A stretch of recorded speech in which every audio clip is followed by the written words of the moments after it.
Welcome to the Substitute for War video blog number 7. In this blog, I'm going to be talking about the NBA Finals and giving my pick. I'm going to talk a little bit about the NHL Finals that finished last night.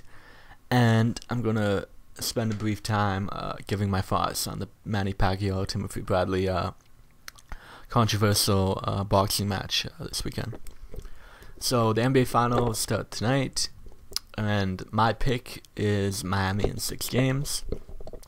And the reason I favor Miami in this series is that I think they're a better defensive team, and I also think they're both a more talented defensive team, and they're more experienced. And that might be the big thing, is that Wade, LeBron, and Bosh have played a lot of games. Have played a lot of games that they needed to play elite defense to win, and Coach Spolstra, I think, is a good defensive coach. They have a good defensive identity. And one thing interesting is about this finals is that, unlike last year, both these teams are very similar in their approach, in that they have their big 3 offensive stars: LeBron, Wade, and Bosh for Miami, and Durant, Westbrook, Harden for OKC. And then they have because they have the stars, they have the luxury of playing a lot of defense-first players that aren't offensively comfortable. And so guys like the Joel Anthony, Haslam, etc. for Miami, and Ibaka, Perkins, Collison, Fabo, Cephalosha for OKC. And so basically the obvious way to guard teams like this is to play off the offensively uncomfortable players, to guard the stars with more guys, and therefore taking advantage of the fact that these teams don't always use all 5 guys offensively. But San Antonio in the last series against Oklahoma City tried that, and OKC just moved the ball beautifully, and Ibaka and Perkins and Collison just scored a ton of points because they're open all the time. And but I think Miami's defense is a step up from San Antonio's, and just because the Spurs weren't successful doing it doesn't mean it's a bad strategy. And I could see Miami doing a better job of it, and really covering those star players hard. So obviously, the swinging points of this series comes down to which pair of stars step up more than another, and which pair of supporting players step up more than another. Dwayne Wade is probably the biggest swinging point, just because he's been either extremely hot or extremely cold in these playoffs. And it seems like whenever he gets extremely hot, Miami just becomes unstoppable, considering LeBron has been so good in just about every game he's played. So when both those guys are going on, the story since they got together is that they basically can win any game. Obviously, they could use Bosh to step up, just in the same way OKC could really use at least 2 or 3 really big James Harden games. Westbrook has to make sure he doesn't get too caught in the moment by taking bad shots, and understands that he should be the second fiddle to Kevin Durant in this series. Obviously, the spotlight is on LeBron versus Durant. I'm personally expecting them both to be pretty good, but I'm giving the edge to LeBron just because I think he's the best player in the world right now, and I think his size advantage over Durant is going to be pretty tough. But to me, what it really could come down to is just which of the supporting cast hit their shots.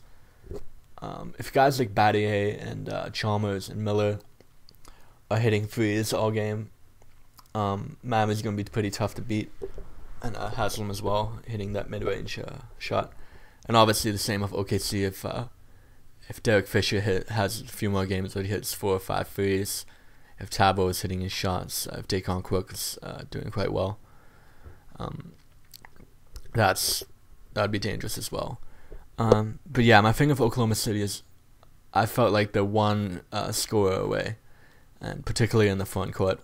If they had like a big man who hits threes and spaces the floor, I think I would pick them here. But I'm just picking Miami's defense to sort of shut them down.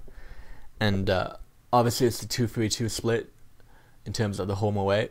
So the really obvious prediction with that format is that the away team, in this case Miami, who has 3 home games in a row in games 3, 4, and 5, that they're likely to win 2 of those and drop 1, because it's hard to win 3 in a row, even at home, and obviously it would be hard for OKC to take 2 or 3 in Miami. So if that happens, then it really depends on the first 2 games.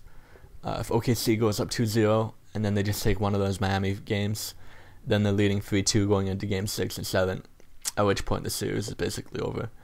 But if it's a split 1-1 after the first 2 games, Miami gets 2 at home.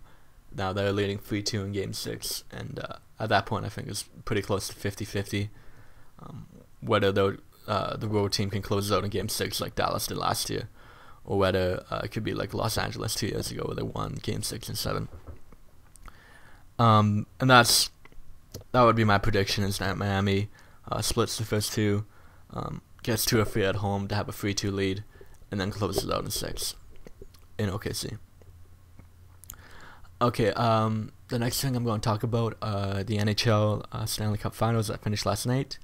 Los Angeles Kings won over the New Jersey Devils, and it was a 6-1 game, so it was a blowout. But to me, I really like this Kings championship team for a few reasons. One is that it's always fun to have a champion who's young and on the rise, and they kind of extremely homegrown team, drafted these players, developed them, had to take their lumps in the playoffs a few years, but then they broke through. The other thing I really like is that it just seems like one of the most just champions in a while, from the sense that they were just clearly better than everyone else in the dominant team. Ironically, because they were the 8th seed, but the closest comparable I'll make for them is probably when Green Bay won the Super Bowl 2 years ago. The Packers were the 6th seed, but after the first few rounds, they just didn't feel like a 6th seed at all. They felt like more like a 1 seed, and especially when they played like Chicago in the conference finals that year. Even though Chicago was a 2 and Green Bay was a 6, Green Bay felt like so much better than them, to the point where you almost couldn't imagine Chicago beating them. And that's really what LA's win felt like to me. After the first about round and a half, 2 rounds, they really began to feel like the dominant, ultimate favorite, almost like a 1 seed to me. Yeah, and I'll admit that hockey to me, it doesn't quite, when I see a team win, it doesn't give me the same kind of like analytical justness as like in a basketball game, to the sense that when a team wins a basketball game, I feel like I can point out exactly why. But in hockey, a lot of times it just felt like one team's shot went in and the other teams didn't. But LA just was so much better than everyone they played, and just had such an overwhelming talent advantage over everyone, that it really just felt like, from the perspective of meritocracy, I think this is a good thing for the NHL this year, because as fun as it is to have like a wild, anybody can win kind of playoffs, I think for sports to have meaning, there has to be a certain amount of years where one team just kicks everyone's ass and is just by far the dominant team, and well, it's just their year. And that was really Los Angeles this year.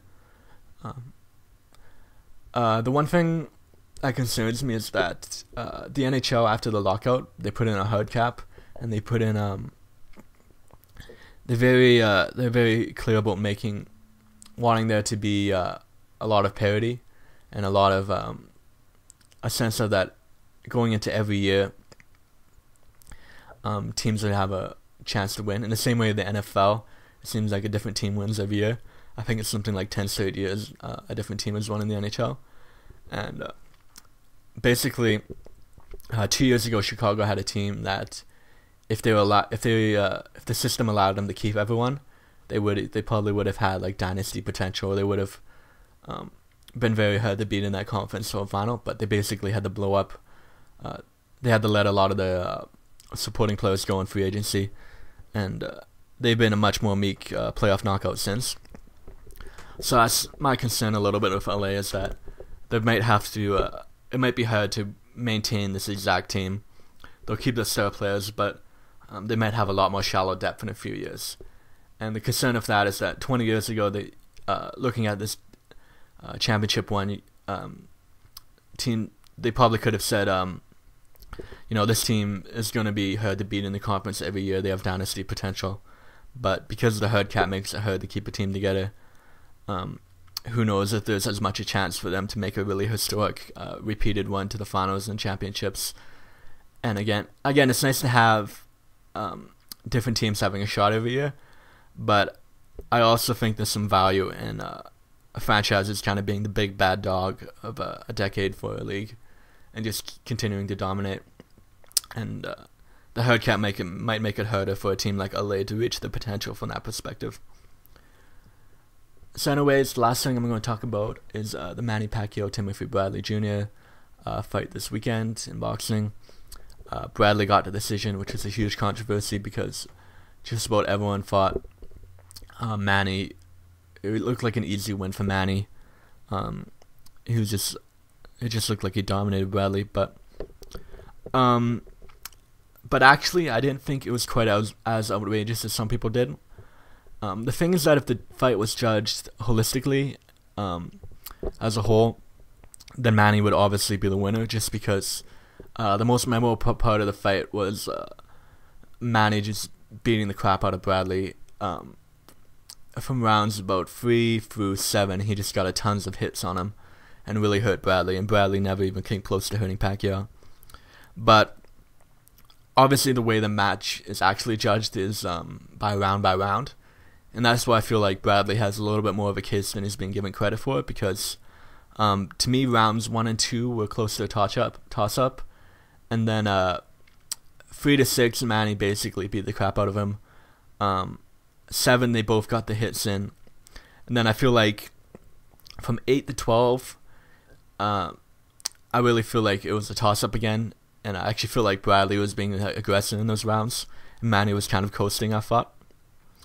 So basically the case for Bradley is that,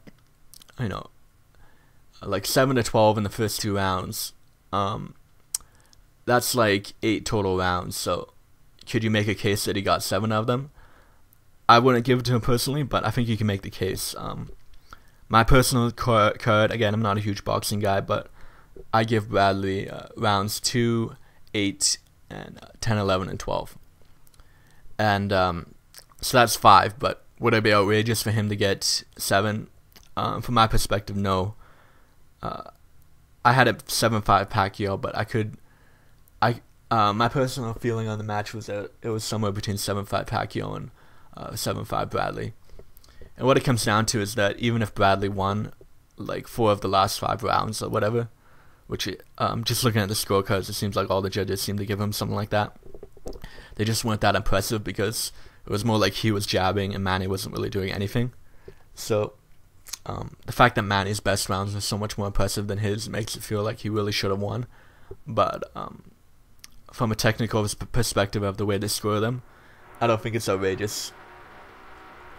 And I was actually a little bit more confused by Pacquiao beating Marquez last match, because I had a really hard time seeing Pacquiao winning that. Sorry about that sound, and I'm about to wrap up anyways.